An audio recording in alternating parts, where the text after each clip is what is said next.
నమస్తే Devi, welcome to story board. Bharat Russia మధ్య స్నేహబంధం కాల పరీక్షకు తట్టుకొని నిలిచింది. సంక్షోభ సమయాల్లోనూ ఇరు దేశాలు మైత్రికి కట్టుబడ్డాయి. నాటి సోవియట్ యూనియన్ నుంచి నేటి రష్యా వరకు భారత్తో సంబంధం అడుగడుగునా పెనవేసుకుంది. రాజకీయం భారత్ రష్యా మధ్య స్నేహబంధం కాల పరీక్షకు తట్టుకొని నిలబడేలా చేసింది. సంక్షోభ సమయాల్లోనూ ఇరు దేశాలు మైత్రికి కట్టుబడ్డాయి. నాటి సోవియట్ యూనియన్ నుంచి నేటి రష్యా వరకు భారత్తో సంబంధం అడుగడుగునా పెనవేసుకుంది. స్వాతంత్రం వచ్చిన తొలినాడ నుంచే సోవియట్ యూనియన్తో మన బంధం వెనవేసుకుంది. భారత్తో దేశంగా నిలదొక్కునే దశలో సోవియట్ సహకారం మరువలేనిది. ఆ తర్వాత కూడా అంతర్జాతీయ వేదికలపై అవసరమైనప్పుడల్లా సోవియట్ మన కోసం మిగతా ప్రపంచానికి ఎదురు నిలిచింది. స్నేహాల్లో అనేక రకాలు. బాల్య స్నేహం, విద్యార్థి స్నేహం, ఉద్యోగ స్నేహం, అవసరం కోసం స్నేహం. వ్యక్తుల మధ్య అయితే ఇలా చెప్పుకుంటాం. ఇక దేశాల మధ్య సహజ స్నేహమే ఉంటుంది, లేదంటే అవసరం కోసం చేసే స్నేహం ఏర్పడుతుంది. ఇలా చరిత్రలో సహజ మిత్రులు అంటే భారత్ రష్యా అని చెప్పొచ్చు. అందుకే ఇరు దేశాల స్నేహాన్ని కాల పరీక్షకు నిలిచిందిగా చెప్తూ ఉంటారు. ఒకప్పటి సోవియట్ యూనియన్తో కానీ ఇప్పటి రష్యాతో కానీ భారత్కు విడదీయరాని సంబంధం. చరిత్రలో ఎన్ని మార్పులు జరిగినా, ఎందరు మధ్యలో వచ్చి పుల్లలు పెట్టాలని చూసినా భారత్ రష్యా బంధం మాత్రం చెక్కు చెదరలేదు. భారత్ రష్యా స్నేహ సంబంధాలకు చాలా పెద్ద చరిత్రే ఉంది. స్వాతంత్ర్యం వచ్చిన తొలినాళ్లలో ప్రథమ ప్రధాని నెహ్రూ తీసుకున్న అలీనా విధానానికి రష్యా మద్దతు పలికిందే. తొలిసారిగా 1953లో భారత్ సోవియట్ యూనియన్ మధ్య వాణిజ్య ఒప్పందం కుదిరిందే. 1955 జూన్లో రష్యా రాజధాని మాస్కోలో నాటి భారత ప్రధానమంత్రి జవహర్ లాల్ నెహ్రూ పర్యటించారు. అదే ఏడాది నవంబర్లో సోవియట్ యూనియన్ అధ్యక్షుడు నికితా క్రుష్చేవ్ భారత పర్యటనకొచ్చారు. ఈ విధంగా ఇరు దేశాల మధ్య ద్వైపాక్షిక సంబంధాల బలోపేతానికి పునాది పడిందే. ఈ స్నేహం కేవలం దేశాల మధ్య స్నేహంగానే కాకుండా దేశాధినేతల మధ్య సన్నిహిత మైత్రిగాను మొదలైందే. దేశాలతో పాటు దేశాధినేతల మధ్య ఉన్న సత్సంబంధాలే దశాబ్దాల బంధానికి బలాన్నిస్తున్నాయి. America is a business man, Russia is a friend. రెండింటి మధ్య తేడా ఉంది. America is a friendly business man కూడా కావచ్చు, కానీ but basically business man, friend కాదు. మీకు బిజినెస్ మ్యాన్ వేరు, ఫ్రెండ్ వేరు. మీకు బాగా తెలిసిన వడ్డీ వ్యాపారి వేరు, మీకు అవసరానికి కాస్త క్యాష్ లేదని డబ్బులు లేవనుకో సదిరేటువంటి మిత్రుడు వేరు. డబ్బులు లేనప్పుడు సదిరే మిత్రుడు వడ్డీ తీసుకోడు. కానీ ఎంత ఫ్రెండ్లీ ఫైనాన్షియర్ అయినా వడ్డీ లేకుండా డబ్బులు ఇయ్యడు. అది తేడా. America is a business man, Russia is a friend. Russia is a partner. Friend కన్నా ఎక్కువ చెప్పాలంటే రష్యా ఇస్ ఎ పార్ట్నర్. ఇప్పుడు బ్రహ్మోస్ మిసైల్ ఉంది, రష్యా ఇండియా కలిపి కో ప్రొడక్షన్ చేసి ఎక్స్పోర్ట్ కూడా చేస్తున్నాం. ఇప్పుడు S-400 కూడా కో ప్రొడక్షన్ కొత్త ప్రతిపాదన ఇండియా పెడుతుంది. అంటే ఆపరేషన్ సింధూర్లో గేమ్ చేంజర్ గా ఉపయోగపడ్డ S-400 మిసైల్ డిఫెన్స్ సిస్టాన్ని రష్యా ఇండియా కలిపి ఉత్పత్తి చేయాలని ఆలోచిస్తారు. నెహ్రూ తర్వాత లాల్ బహదూర్ శాస్త్రి హయాంలో పాక్తో కుదిరిన తాష్కెంట్ ఒప్పందానికి రష్యానే మధ్యవర్తిత్వం వహించింది. ఇక ఇందిరాగాంధీ హయాంలో జరిగిన 1971 యుద్ధంలో రష్యా భారత్కు దన్నుగా నిలిచింది. పాకిస్తాన్కు అమెరికా మద్దతివ్వడంతో సోవియట్ యూనియన్ బేషరతుగా భారత్కు మద్దతిచ్చింది. యుద్ధం ప్రారంభానికి కొన్ని నెలల ముందు సోవియట్ భారత్ శాంతి, స్నేహం, సహకార ఒప్పందాలపై రెండు దేశాలు సంతకాలు చేశాయి. ఈ డీల్ ప్రకారం ఇరు దేశాల్లో ఏ దేశం యుద్ధం చేస్తున్నా మరో దేశం శత్రు దేశానికి సాయపడకూడదు. అప్పటి సోవియట్ నేత బ్రెజ్నెవ్తోనూ ఇందిరాగాంధీ వ్యక్తిగత స్నేహం కొనసాగించారు. అలా నెహ్రూ క్రుష్చేవ్ స్నేహ వారసత్వం కొనసాగింది. భారతదేశానికి స్వతంత్రం వచ్చాక 40 ఏళ్ళు ఒక పాలసీ తీసుకున్నది ఏంటంటే అన్ని దేశాలతో సంబంధం పెట్టుకుంటాం, మనం ఏ గ్రూప్స్తో ఉండం అని స్పష్టం చేశాక అమెరికా రష్యాకి వాళ్ళిద్దరి మధ్యన రైవలరీ యుద్ధ పరిస్థితి వచ్చింది. ఆ సమయంలో భారతదేశం న్యూట్రల్గా ఉన్నది. అమెరికా యూరోప్కి అది చాలా అయిష్టమైంది, కానీ రష్యా చాలా మెచ్చుకున్నది. అలాగే 1971లో బంగ్లాదేశ్ యుద్ధానికి వెళ్ళే సమయంలో అమెరికా పాకిస్తాన్ కలిసి భారతదేశం మీద దాడి చేయొచ్చని వచ్చినప్పుడు రష్యా మనతో ఒప్పందానికి వచ్చింది, స్నేహ ఒప్పందం. ఆ ఒప్పందం ఈవేళ కూడా కంటిన్యూ అవుతుంది.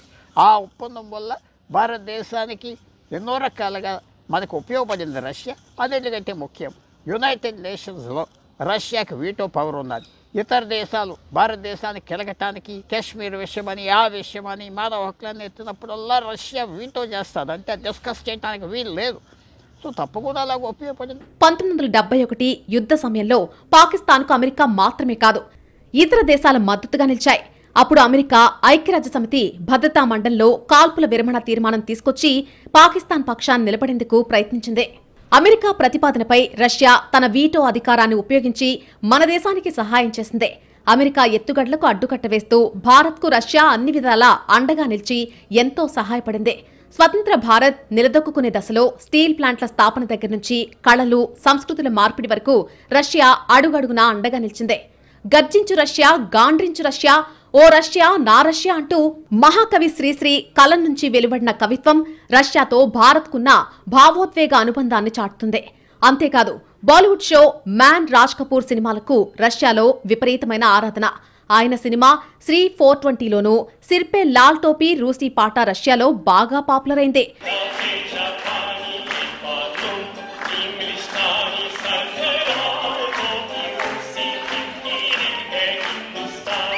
అసలు బాలీవుడ్ పాటల కోసమే ప్రత్యేకంగా రష్యాలో ఒక టీవీ ఛానల్ కూడా ఉంది. ఈ విషయాన్ని పుతిన్ స్వయంగా చెప్పారు. కమ్యూనిస్టు దేశమైన నాటి సోవియట్ యూనియన్ సాహిత్యం భారత్లో బాగా ప్రాచుర్యం పొందింది. ఇక భారతీయులంటే రష్యన్లకు ఉన్న ప్రత్యేకమైన అనుబంధం ఇప్పటికీ కొనసాగుతోంది. ఇలా భారత్ రష్యా ద్వైపాక్షిక స్నేహ సంబంధాలు కాలక్రమంలో నిరంతరంగా కొనసాగినా ఏటా భారత్ రష్యా వార్షిక శిఖరాగ్ర సమావేశాలు నిర్వహించే సంప్రదాయాన్ని మొదలుపెట్టింది మాత్రం ప్రస్తుత రష్యా అధ్యక్షుడు పుతినే. 2000 సంవత్సరంలో పుతిన్ రష్యా పగ్గాలు చేపట్టిన నాటి నుంచి ఇరు దేశాల సంబంధాలు బాగా బలోపేతమయ్యాయి. ఆనాడు తొలిసారి రష్యా అధ్యక్షుడు అయిన తర్వాత పుతిన్ కీలక ప్రకటన చేశారు. భారత్ ప్రయోజనాలకు విఘాతం కలిగించే ఏ దేశంతోనూ రష్యా సంబంధాలను పెట్టుకోదని స్పష్టం చేశారు. దీన్ని బట్టి భారత్కు రష్యా ఇచ్చే ప్రాధాన్యాన్ని అర్థం చేసుకోవచ్చు. उनकी यात्रा ऐसे समय हो रही है जब हमारे द्विपक्षीय संबंध कई ऐतिहासिक माइलस्टोन के दौर से गुजर रहे हैं. ठीक 25 वर्ष पहले राष्ट्रपति पुतिन ने हमारी स्ट्रेटेजिक पार्टनरशिप की नींव रखी थी. 15 वर्ष पहले 2010 में हमारी साझेदारी को special and privilege strategic partnership का दर्जा मिला. पिछले 2.5 दशक से उन्होंने अपने नेतृत्व और दूरदृष्टि से इन संबंधों को निरंतर सींचा है. हर परिस्थिति में उनके नेतृत्व ने आपसी संबंधों को नई ऊंचाई दी है. भारत के प्रति इस गहरी मित्रता और अटूट प्रतिबद्धता के लिए मैं राष्ट्रपति पुतिन का, मेरे मित्र का हृदय से आभार व्यक्त करता हूं. నిజానికి రష్యాకు చైనా కూడా చాలా దగ్గరే. పైగా ఆ రెండు దేశాలకు సుదీర్ఘ సరిహద్దు ఉంది. కానీ పుతిన్ మాత్రం 25 ఏళ్లలో భారత్కు ఎన్నడూ వ్యతిరేకంగా లేరు. 2012లో ఆయన్ను అప్పటి ప్రధాని మన్మోహన్ భారత్కు నిజమైన మిత్రుడిగా అభివర్ణించారు. ఇలా రష్యాలో క్రిస్చేవ్ దగ్గర నుంచి పుతిన్ దాకా, భారత్లో నెహ్రూ దగ్గర నుంచి మోడీ దాకా ఎంతమంది నేతలొచ్చినా రెండు దేశాల స్నేహానికి మాత్రం ఎప్పుడూ ఆటంకం కలగలేదు. ఒక దేశానికి అత్యవసరం అయినప్పుడు మరో దేశం ఎప్పుడూ అండగానే ఉంటూ వచ్చింది. ఎక్కడా మూడో దేశం జోక్యానికి అవకాశం ఇవ్వకుండా ఇద్దరు మిత్రుల ప్రస్థానం కొనసాగుతోంది. కొన్నాళ్ల క్రితం ఐక్యరాజ్యసమితి లాంటి వేదికల్లో భారత్ వాదన తర్వాత రష్యాను స్పందించమంటే తన మిత్రుడు చెప్పాక తాను ప్రత్యేకంగా చెప్పేదేమీ లేదని చెప్పిన సందర్భాలు ఉన్నాయి.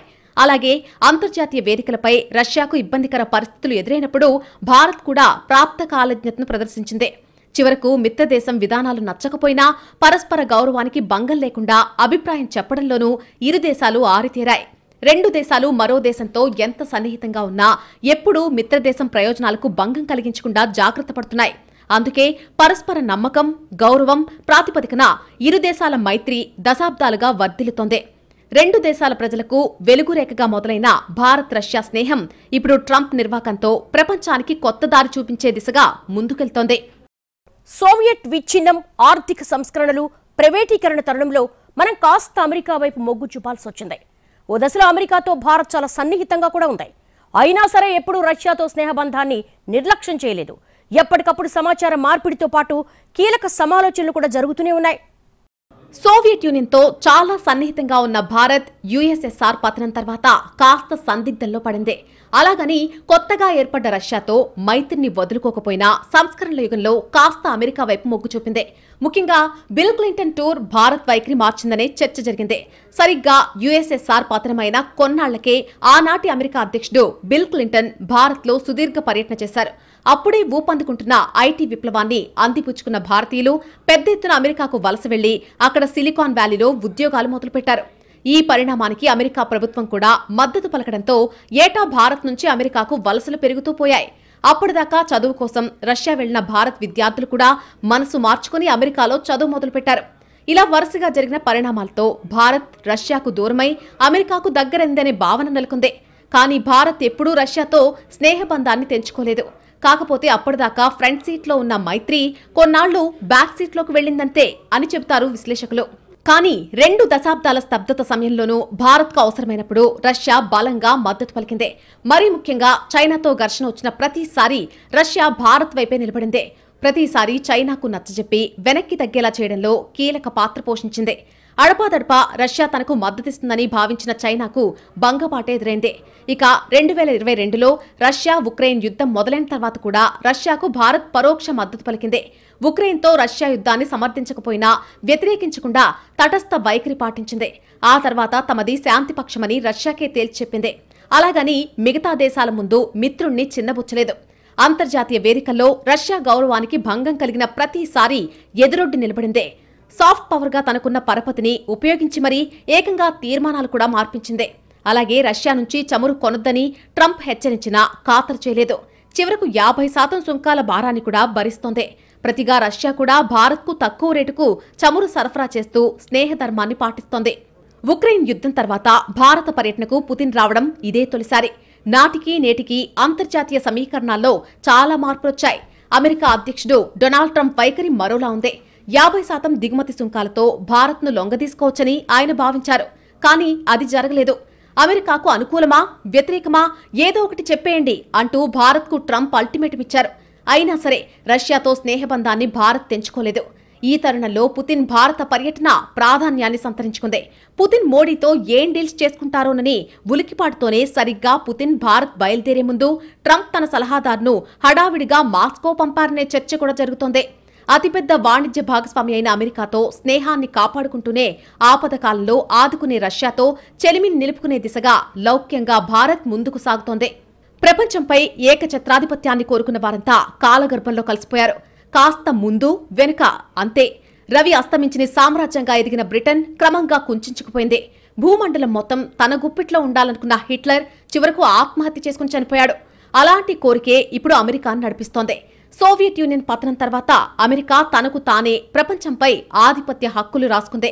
పట్టు కోల్పోకుండా ఉండడం కోసం ఆర్థికంగా దౌత్యపరంగా పోటీగా వస్తున్న వారిని వివిధ రకాలుగా ఇబ్బందులు గురిచేస్తూ ఇరకాటంలో పెడుతోంది. అందులో భారత్ ఒకటి.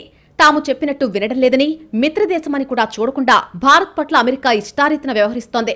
తన శత్రు దేశాలకు సహాయం చేయడం, విదేశాల్లో భారత్ ప్రయోజనాలను దెబ్బకొట్టడం వంటి చర్యలకు పాల్పడుతోంది. దీంతో భారత్తో అమెరికా కోల్డ్ వార్కు దిగిందా అనే అనుమానాలు వ్యక్తమవుతున్నాయి. అమెరికా వ్యవహరిస్తున్న తీరు కూడా ఈ వాదనకు బలం చేకూర్చుతోంది. ఇప్పటికే అమెరికా వ్యూహాలకు కౌంటర్ ఇచ్చే పనిలో పడ్డ భారత్ అందుకోసం రష్యా సహకారం తీసుకోవడంలో వింతేమీ లేదు. ఇటు రష్యా కూడా అమెరికాకు కౌంటర్గా తన మిత్రదేశం భారత్ చేసే ప్రయత్నాలకు సహకారం అందించే పని ఇప్పటికే చేస్తోంది. ఇప్పటికే 2 దేశాలు చైనాతో కలిసి బహుళ ధృవ ప్రపంచం దిశగా చర్చలు మొదలుపెట్టాయి. త్వరలోనే ఆచరణ కూడా మొదలుపెట్టాలని భావిస్తున్నాయి. ఇందుకోసం స్నేహబంధం ఇంధనంగా ఉపయోగపడితే అంతకంటే కావాల్సిందేముంది అనే అభిప్రాయంతో కనిపిస్తున్నాయి. అటు రష్యా ఇటు ఇండియాకు అమెరికాతో సమస్యలు వస్తున్న తరుణంలో పుతిన్ పర్యటన, కుదిరిన కీలక ఒప్పందాలు అంతర్జాతీయ సంబంధాల్ని మరో మలుపు తిప్పే అవకాశం ఉంది. అందుకే పుతిన్ భారత్ టూర్ను ఇటు అమెరికా అటు చైనా కూడా నిశితంగా గమనించాయి. యూరప్ దేశాలు కూడా ఎక్కడలేని ఆసక్తి చూపాయి. మొత్తంగా ప్రపంచమే మునివేళ్లపై నిలబడి 2 దేశాల మధ్య జరిగిన శిఖరాగ్ర సమావేశాన్ని వీక్షించింది. మోడీ ప్రధాని అయిన తర్వాత పుతిన్తో చాలాసార్లు భేటీ అయ్యారు. ప్రతిసారి కొన్ని ఒప్పందాలు కుదుర్చుకుని సహకారానికి అంగీకరించారు. ఈ కాలంలోనే భారత్ రష్యా స్నేహం బలపడింది. ఇక 2020-21లో 2 దేశాల ద్వైపాక్షిక వాణిజ్యం $8.1 బిలియన్. ఈ కాలంలో భారత ఎగుమతులు $2.6 బిలియన్ ఉండగా రష్యా నుంచి దిగుమతులు $5.48 బిలియన్ ఉన్నాయి. ఇప్పుడు రష్యా ప్రభుత్వ గణాంకాల ప్రకారం మనతో వారి ద్వైపాక్షిక వాణిజ్యం $9.31 బిలియన్. ఇందులో మన దేశ ఎగుమతులు $3.48 బిలియన్, దిగుమతులు $5.83 బిలియన్. ఇప్పుడు 2 దేశాలు కొత్త లక్ష్యాన్ని నిర్దేశించుకున్నాయి. ద్వైపాక్షిక వాణిజ్యాన్ని $100 బిలియన్ పెంచాలని, అలాగే 2 దేశాలు కలిసి $50 బిలియన్ మించి పెట్టుబడి పెట్టాలని కోరుకుంటున్నాయి. భారత్ రష్యా మధ్య బ్యాంకింగ్ సంబంధాలు కూడా మెరుగుపడ్డాయి. ఇప్పటికే చాలా రష్యన్ బ్యాంకులు మన దేశంలో తమ కార్యాలయాలు ప్రారంభించాయి. అదేవిధంగా కమర్షియల్ బ్యాంక్ ఆఫ్ ఇండియా రష్యాలో బ్యాంకింగ్ సేవలను అందిస్తోంది. As you saw yourself, we have signed an impressive package of intergovernmental, interagency and corporate agreements. Many of those agreements are intended to broaden the economic cooperation between Russia and India. And this is entirely natural. Putin ప్రస్తుత పర్యటనలో 28 ఒప్పందాలు కుదిరాయి. ఈ ఒప్పందాలు వాణిజ్యం, ఇంధనం, మేధో సంపత్తి, banking, accountancy వంటి రంగాలను కవర్ చేస్తాయి. చర్చల్లో ద్వైపాక్షిక వాణిజ్యం, పెట్టుబడుల పెంపుపై రెండు దేశాలు దృష్టి సారించాయి. గత ఏడాదితో పోలిస్తే ఈ ఏడాది వాణిజ్యంలో పెరుగుదల కనిపించింది. రెండు దేశాలు వాణిజ్యం, పెట్టుబడి పదంలో స్థిరమైన పెరుగుదలను ఆశిస్తున్నాయి. వాణిజ్యం, పెట్టుబడిపై అంతర్గత జలమార్గాలు, ఎరువులు, కోకింగ్ బొగ్గు, ఉక్కు, నైపుణ్యం కలిగినటువంటి మానవ వనరుల రంగాల్లో దీర్ఘకాలిక సహకారంతో కొన్ని నిర్దిష్ట ప్రణాళికలు ఉన్నాయి. అదేవిధంగా చమురు, గ్యాస్ రంగంతో పాటు పెట్రోకెమికల్స్ లో మరిన్ని పెట్టుబడులు పెట్టడానికి భారత్ కూడా ఆసక్తి చూపించింది. ఇక ఎగుమతులు, దిగుమతుల విషయానికొస్తే భారత్కు సరఫరా అవసరం, రష్యాకు డిమాండ్ అవసరం. ఇలాంటి పరిస్థితుల్లో వ్యాపారాన్ని పెంచుకునేందుకు ఇరు దేశాలు ప్రయత్నిస్తున్నాయి. 2019లో రష్యా పర్యటన సందర్భంగా ప్రధాని మోడీ రష్యాలోని ఫారెస్ట్ ప్రాంతంతో వాణిజ్యాన్ని పెంచుకోవాలని అభిప్రాయపడ్డారు. అలాగే రష్యా ద్వారా భారత్ మధ్య ఆసియాలోకి చేరుకోగలదు. భారత్కు ఇరాన్ కూడా అవసరమైన దేశమే. పాకిస్తాన్ను బైపాస్ చేసి చాబహార్ ద్వారా మధ్య ఆసియాలోకి చేరుకోవాలంటే ఇరాన్ ఉపయోగపడుతుంది. కానీ అమెరికా ప్రతిఘటన వల్ల ఇరాన్ భారత్కు దగ్గర కాలేకపోతోంది. దీనికి కూడా భారత్కు రష్యా అవసరం ఉంది. భారత్ను మధ్య ఆసియాలో అడుగు పెట్టనివ్వకూడదని రష్యా అనుకుంటే అది అలా చేయగలదు. ఇక సైనిక పరంగా ఆది నుంచి ఇప్పటి వరకు రష్యా అందిస్తున్న సహకారం తిరుగులేందని చెప్పడంలో సందేహమే లేదు. 7.5 దశాబ్దాల స్వతంత్ర భారత్ ప్రస్థానంలో మన దేశం చేసిన ప్రతి యుద్ధం, ఆపరేషన్లో రష్యా ఆయుధాలు కీలక పాత్ర పోషించాయి. ఏదేమైనా భారత్కు రష్యా ఒక పాత భాగస్వామే. అమెరికా భారత్ కణితిపై తుపాకీ పెట్టి రష్యాకు దూరంగా ఉండు అని చెప్పినా అది సాధ్యం కాని పని. గత ఏడాది చైనాతో సరిహద్దుల దగ్గర ఘర్షణలు జరిగినప్పుడు కూడా రక్షణ మంత్రి రాజ్నాథ్ సింగ్ రష్యా వెళ్లారు. రష్యా కావాలనుకుంటే ఆయుధాల సరఫరా ఆపేయగలదు, కానీ అలా చేయలేదు. అమెరికాకు వ్యతిరేకంగా రష్యా చైనాతో స్నేహంగా ఉండొచ్చు, కానీ అది భారత్కు వ్యతిరేకంగా చైనాతో ఉండదు. అంతర్జాతీయ రాజకీయాల్లో ఎవరు ఎవరితో ఉన్నారు అనేది శాశ్వతం కాదు. ఎవరు ఎవరిపై నమ్మకం ఉంచారు అనేది కూడా పెద్ద సమస్య కాదు. ఎవరు ఎవరి ప్రయోజనాల కోసం పనిచేస్తున్నారు అనేదే అసలైన అంశం. ఆ కోణంలో చూస్తే రష్యాపై ఎలాంటి అనుమానాలు పెట్టుకోవాల్సిన పనే లేదు. అలాగని భారత్ రష్యా సంబంధాలు 100% సాఫీగా ఉన్నాయని కూడా చెప్పలేం. కొన్ని చిక్కులు కూడా ఉన్నాయి. రష్యా భారత్ల మధ్య అణుశక్తి గురించి అంతరిక్షం వరకు సహకారం ఉంది. అదే సమయంలో చాలా అంశాల్లో సమస్యలు కూడా ఉన్నాయి. అమెరికా, చైనా సంబంధాలు అత్యంత ఘోర స్థితిలో ఉన్నాయి. కానీ ఆ రెండు దేశాలతో భారత ద్వైపాక్షిక వాణిజ్యం $100 బిలియన్ దాటేసిందే. కానీ రష్యాతో మాత్రం ద్వైపాక్షిక వాణిజ్యం చాలా తక్కువగానే జరుగుతోంది. ఇక భారత ఆర్థిక వ్యవస్థలో మెజారిటీ వాటా ప్రైవేట్ రంగం చేతుల్లో ఉంది. అయితే భారత్ రష్యా ఆర్థిక ఒప్పందాలు మాత్రం ఇప్పటికీ ప్రభుత్వాల స్థాయిలోనే ఉన్నాయి. అంటే ద్వైపాక్షిక బంధం ఎంత బలంగా ఉన్నా ఇప్పటికీ కొన్ని పరిమితులకు లోబడే ఉందనే సంగతి స్పష్టమవుతోంది. ప్రస్తుతం ట్రంప్ వైఖరిని పరిగణలోకి తీసుకుని ద్వైపాక్షిక వాణిజ్యాన్ని పెంచుకునే దిశగా రెండు దేశాలు ఆచరణాత్మక దృక్పథం చూపిస్తే ఖచ్చితంగా కొత్త ప్రపంచానికి దారులు తెరిచినట్టే అవుతుందనే అభిప్రాయాలున్నాయి.